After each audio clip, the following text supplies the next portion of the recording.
Caitlin Clark is the reason why a lot of great things is going to happen for the WNBA. We have grown-ass men and women out here doing whatever they can to try to make sure that does not happen. Y'all done made me have to make a video about this. For the first time in human history, I agree with LeBron James on something. No, I honestly, I think LeBron James is amazing. His politics is trash, but everything else about LeBron James seems to be pretty on point. I agree with him on this one. And I'm glad that he took a stand, unlike the other stuff. LeBron James has been collecting basketball records the way most people collect old receipts. Every season seemed to add another achievement to a resume that already looked like it was created in a video game. Suddenly, one of basketball's most untouchable milestones had a new owner, and even LeBron had to stop and take notice. The crazy part is that this story is not really about a record, it is about how one player completely changed the sport while breaking it. Yeah, I mean, I think LeBron has just been there to support me more than anything. He understands the microscope that I'm under and the spotlight that's on me, and I think he just wants to be there for me more than anything. When I was hurt last year, he reached out and was like, is there any way I can help you? Like, is there anybody I can connect you with? Like, just somebody that's there, like, trying to help you, trying to help make the game better, help you improve. And I think that's a lot of our relationship now. And then a little bit of golf too. We text about golf, but that's next on our bucket list, is to play golf together. I'm not sure either of us are too great. For more than 2 decades, LeBron James occupied a unique place in basketball history. His name had become the standard. Whenever conversations turned to greatness, longevity, records, and the rare athletes capable of changing the direction of an entire sport, every generation. McMahon and Michaela wanted to smoke, man. They were trying to give Caitlin that smoke tonight, and she smoked them right out of the building with the clutch 3, 4 seconds on the clock, and gave them that work. Come on, man. Stop playing with her, dog. Stop playing with her. That girl is a dog, man. McMahon, what were you doing, huh? You gonna leave her that wide open? She was trying to gamble and lost some money, man. Oh, my goodness. Caitlin Clark. Every generation eventually produces a superstar, but only a handful become cultural landmarks. LeBron was one of those landmarks. His rise from high school phenom to global icon felt so extraordinary that many fans assumed certain conversations about basketball greatness would always begin and end with him. Well, I gotta tell you, I was dreading this post-game reaction after Caitlin Clark missed those 2 free throws. I was like, oh no. I was like, Twitter is going to explode and all the haters are going to come out. And then Caitlin Clark, woo, in all of her goatness, stepped up and knocked down the game winner to beat the What nobody expected was that one of the most astonishing, record-breaking stories in modern basketball would come from a young woman in Iowa who spent countless hours firing jump shots in nearly empty gyms, while most of the sports world barely knew her name. Ladies and gentlemen, I have to start with Caitlin Clark. Like the controversy. Yeah, this is a thing that bothers me. Women are mad at Harrison Butker, talking about, you just want women to be in the house and he just trying to stifle women. You got a woman who doing good and y'all hating on her. She's gonna single-handedly increase viewership and make the WNBA relevant, and y'all hating on her. But let's talk about her accomplishments real quick, because I think the irony of Caitlin Clark's journey is that it began far away from the spotlight that would eventually surround her, long before sold-out arenas, national television broadcasts, and historic viewership numbers. She was simply a basketball-obsessed kid growing up in Ames, Iowa. Basketball was woven into her family life. Her father had played the game at the college level, her brothers competed, and the sound of a bouncing basketball became a constant part of her childhood environment. What separated Clark from many talented young players was not merely her ability, it was the way she approached improvement.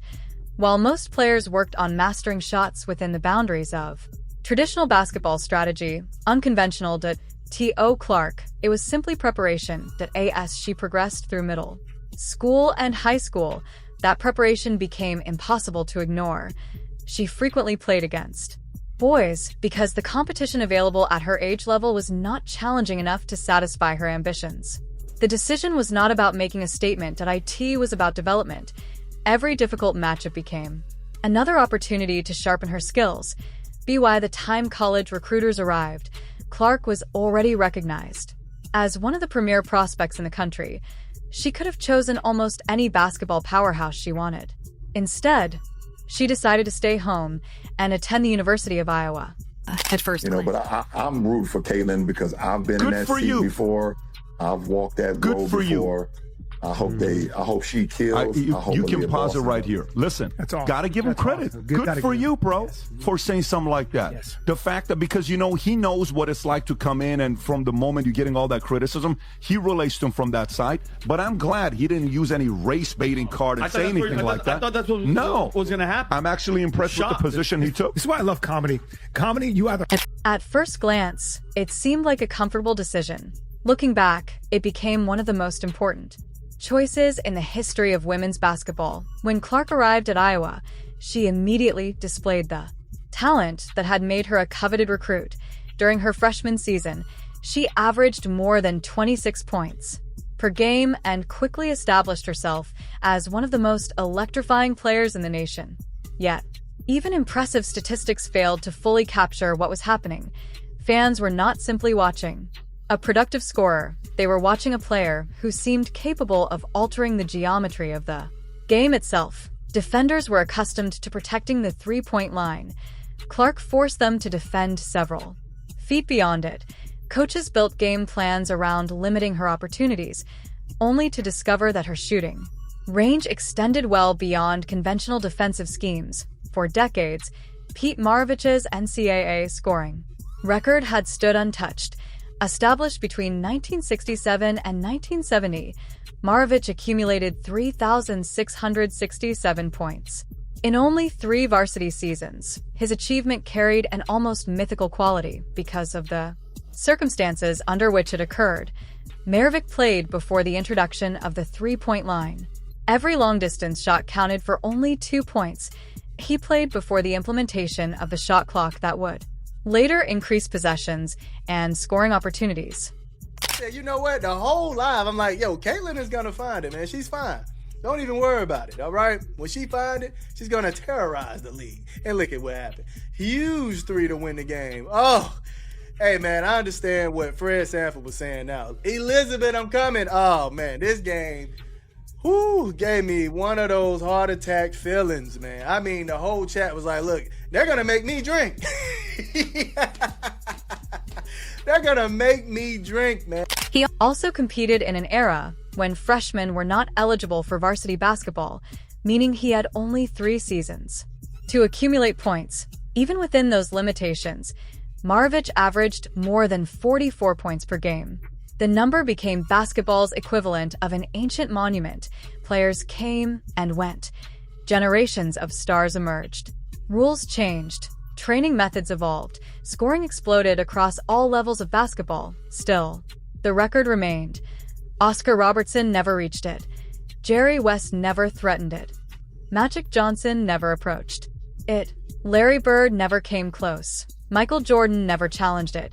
The arrival of the three-point line in 1987 seemed like the rule change most likely to produce a new record holder. Suddenly, players could earn extra points from long range. Offensive systems became more aggressive, possessions increased, yet year after year, nobody managed to seriously threaten Maravich's total. Magazine covers celebrated him before he reached adulthood. Many believed he could eventually rewrite every offensive record imaginable. However, LeBron entered the NBA directly. From high school in 2003, he never played a single college game.